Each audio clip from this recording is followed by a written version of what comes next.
podium. Small slip up in the pit strategy, let him run out of gas, but he appreciates that you can win a race by pacing yourself, a lesson that Paul Tracy learned 2 weeks ago down in Australia. Here's the key fight on the circuit right now as we continue to watch the Valvoline Cummins car of Robbie Gordon. The car he just passed, Roberto Guerrero. It's good to see Roberto back out racing again. Of course, he had a brilliant victory here many years ago, and as you said, Paul, owns the race record. A record I think might easily be broken today, don't you? I think easily. Depends on yellow flags. 198 miles an hour. Already Danny Sullivan into the pits. Obviously unscheduled, obviously a problem. They're down working in the front area of the car. Shock absorbers are down in there. The steering rack, suspension settings. This is one of the Pac West cars. They had an unhappy qualifying session with Sullivan. He's got something weird on that. Look at this. They come 4 wide off the corner.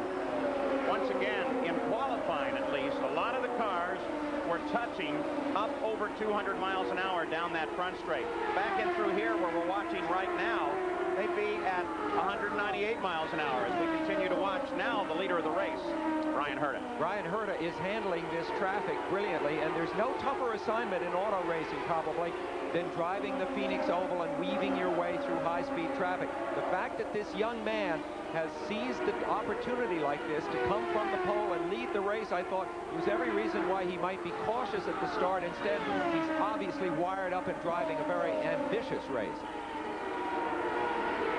So here at Phoenix, 20 miles, 20 laps into the record book. Bryan Herta has led right from the pole. Paul Tracy and Michael Andretti have moved up. Back at Phoenix, Arizona, 27 laps into the record book, and Bryan Herta was scored just a second ago as the leader of the race, followed by Paul Tracy, Michael Andretti. But let's go back and see if that's really the way it works on the track, because Paul Tracy was able to jump around him just seconds ago. And did he get back around him? Yes, he did, Paul. He got right back around. What it is, it's a traffic thing right now. The traffic, as I talked about earlier, is so thick in there. The guys are moving back and forth, all predicated on how they catch the cars that they're lapping. Well, you know, Tracy took 11 races before he was able to score a pole. You see him battling absolutely side by side here. To show you how phenomenal Herta is, it took him only 8 races. Now there's Tracy, almost on the outside of Herta right there, just about got by him again.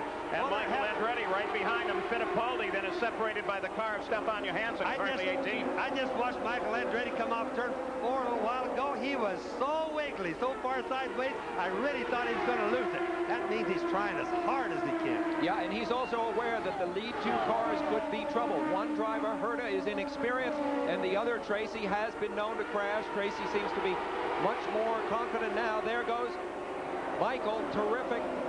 Michael Andretti makes a duck down to the inside, gets past both of them. Boy, this is what you love about the bull rings, the 1-mile courses. You don't see any racing better than that. Michael Andretti just absolutely, just like he was zigzagging in and out on the freeway. And here comes Tracy. Tracy makes a charge as well. So Herta fades, and Michael Andretti goes from 3rd to 1st, all in a lap and a half here at Phoenix. Things at Phoenix happen so fast sometimes it's hard to even keep up with it. The Newman Haas team runs 1st and 2nd right now, with Herta's dropped to 3rd. Fittipaldi is 4th. Jacques Villeneuve runs in 5th place, followed by Gordon Pruitt. Gilles de Ferran, Jimmy Vasser, and Al Unser Jr. rounds out the top 10. So Al's coming forward. And you can see Michael Andretti. That's the kind of the white and the black car. Right there, Michael Andretti. He has led every race so far this year, always early in the going. Been unable to win any of the races. He's had 2 out of the 3 poles. You get a good view of those front wings we referenced earlier in the show on both cars. Michael's with the really trick ones. This is a Ford engine story too, Paul. Ford engines occupying the first 3 spots. The first Mercedes back in 4th with Emerson Fittipaldi. The new Ford engine that's out may be debuted again or may come show up again at Indianapolis this year. They think they've got more horsepower now. You're talking about the one they used for qualifying, which is the new generation engine. It's not the one that's in the race car, but fairly obviously is the one that's going to show up at Indy. Yes, it's a secret engine. They're not saying much about it, but it is a new engine from the bottom to the top. It It's a new generation, like you said, Paul, and they claim to be making more power from it. But remember, they won't say a heck of a lot. The view back from third place, Brian Herta. First and second ahead. Notice how smooth Herta is. He is a graduate of what is now becoming the way you move up through racing. He started with the Formula Fords with Skip Barber, and then the Barber, what was then the Barber Saab Championship, then into Indy Lights, and then into Indy. Of course, getting his first ride last year with A.J. Foyt at the Speedway at Indianapolis. Now he has this terrific ride with Chip Ganassi. He's never driven much other than open wheelers. He's a real specialist, but he's come right up through what is really a grassroots system now in the U.S. You saw him take down Roberto Guerrero and then Hiro Matsushita, trying to get back in contact with the leaders. You can watch his steering wheel, watch his hands. He's not pushing and he's not loose. The car is literally going where he turns it. He makes it look, of course his car is handling good. A lot due to Mo Nunn, but he's turning the car and the car follows it just perfect. Whoa! Ribeiro. Yellow flag right there. Turn 2. That's because of that situation last year. They're now displaying, they have a whole new light system that Buddy Joe, the promoter, put in. Plus they're displaying flags at the corners. And that slows the field for the first time today on the 39th lap of the race. The Honda-powered car was going down the straightaways like a rocket ship yesterday. That engine turning roughly 14,000 RPM. Honda is really up what we call the price of poker in engines turning RPM. Michael Andretti is into the pits under the yellow flag.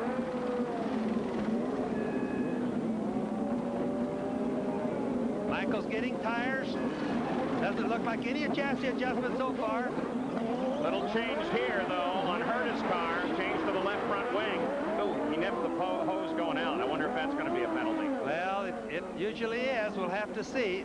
If you run over a hose, it's a stop-and-go penalty, so we'll just have to see on that one. That would be sad.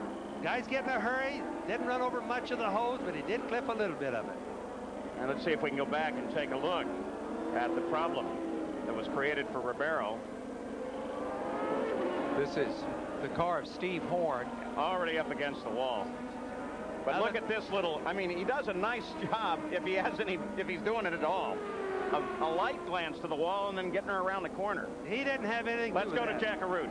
Well, problems for Team Penske one more time. Al Unser Jr. after qualifying so far back. We can see the wheel mark where he came together with Raul Boisel. Now his engine will not fire. The report is it must be some sort of an electronics problem. He is not at all a happy camper. They're going to take the rear deck lid off and take a look at the electronics. Another problem for Team Penske. Boy, that goes from feast to famine. Last year, they hardly had any problems at all, and they've had a lot of electrical problems so far in this early season start. Disappointment showing. Al Jr. rarely shows much emotion in the cockpit, but you're seeing some now. Very frustrating season. So we see the unusual view of a Penske car sitting in the pits for some period of time. The defending champion, Al Unser Jr. No change in the top 5 positions during the stops made under this yellow. 42 laps are complete. Phoenix 200 presented by Pyroil. We can get a view of the leaders of this race. Sans helmet. Michael Andretti, of course, is the leader now. His teammate, Paul Tracy, sits in second position. In third position now is Brian Herta, who was the pole sitter, of course, at the start of the race. Emerson Fittipaldi has dropped back to 4th place after starting on the outside of the front row. And Jacques Villeneuve and Scott Pruitt round out the top 6. You're looking down on beautiful Phoenix International Raceway. Tremendous crowd here.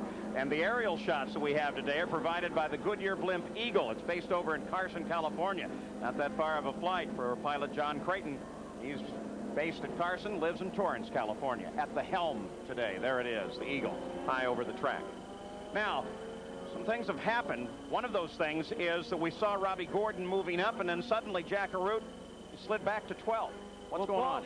Paul, the caution couldn't have come at a better time for the Team Walker operation, because Robbie Gordon had radioed in just a lap before that all of a sudden, mysteriously, the car had gone, and I quote him, way loose. He couldn't control it. That caution allowed the team to go to work. They added a little wing. They feel like they may have solved the problem. They're not quite sure what caused the car to go loose, though. Let's update you on Al Unser Jr. as well. We said they thought it was an electrics problem. Al is back out on the racetrack. Bobby Unser, they had a vapor lock. They had that same problem down at Australia, Jack. I don't know if you remember or not, but they had that same problem during practice. Well, they're going to work on that, and he is back out, and there's been more action on pit road as well. Let's check in with Gary Gerald.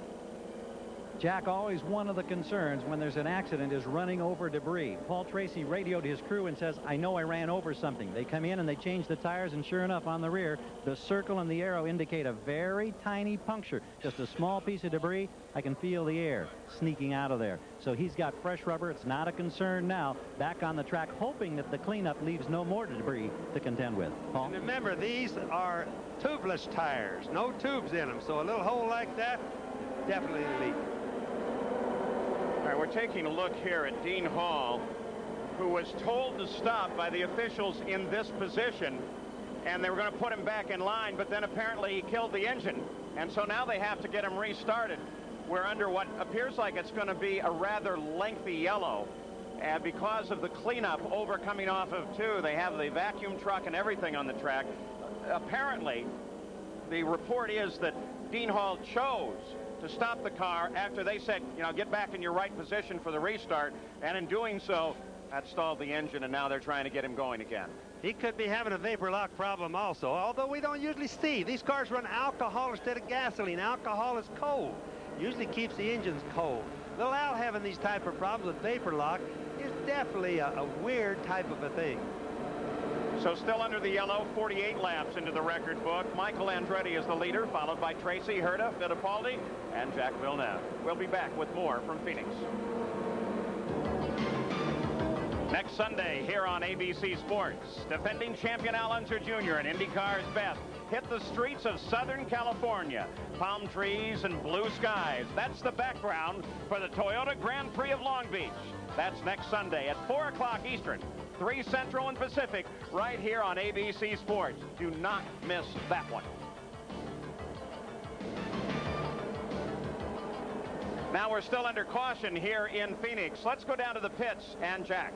Well, Paul, we've seen this sign before, especially on Penske's cars, powered by Mercedes-Benz. But a lot of casual fans are still confused. Now, the Mercedes engine that is being used in IndyCar competition this year is a derivative of what was first called the Chevrolet engine and then called the Ilmor engine. Now, the Mercedes-Benz engine that was run at Indianapolis in the 500 by Team Penske and made its way to victory lane, it ran one race, the Indy 500. That was a pushrod engine, kind of a stock derivative that was built specifically by Team Penske. The new Mercedes-Benz engines that are being run by Penske and some other teams in IndyCar competition this year, they're a double overhead cam engine, very similar to the Honda and the Ford Cosworth. So we thought we'd put an end to all that controversy. It's a Mercedes, but it's not a Mercedes. But then again, it is a Mercedes. Let's check in with Gary Gerald. Well, the familiar face is a man who has won at this racetrack 4 times in his grand career. But now, Mario Andretti, you are retired. How are you adapting to this role of being a spectator and having to listen on the radio? Well, obviously, it's quite different. But, you know, I'm just going to have to learn it, that's all. I'm going to have to learn to try to be a little bit useful. Right now, I just try to observe whatever I can, sort of looking over the shoulder type of thing and not interfere with what they're doing, but at the same time, just watch everything that's happening and see if at one point or another I may have some input, but mainly I just want to be quiet. Michael is doing his thing, and will you maybe someday have your own team, Mario? Who knows? Why not? Well, I tell you what, we were reminiscing with him, and he was telling us when he first came here in '64, the Roadsters were running 31-second laps. Now it's 19 and 20. Let's go back to Jack. Well, Gary, another problem for the Gordon team with Derek Walker at the controls. Now, Robbie Gordon's radio has gone on the fritz. He can hear, but he can't talk. And you guys up in the booth know that while many crew chiefs would like to have that situation, the feedback on a short oval from a driver is so very important. Especially like if you have a flat tire you think you do, or if you want a stagger change or something like that. It's really difficult. But what they usually have is fingers. They'll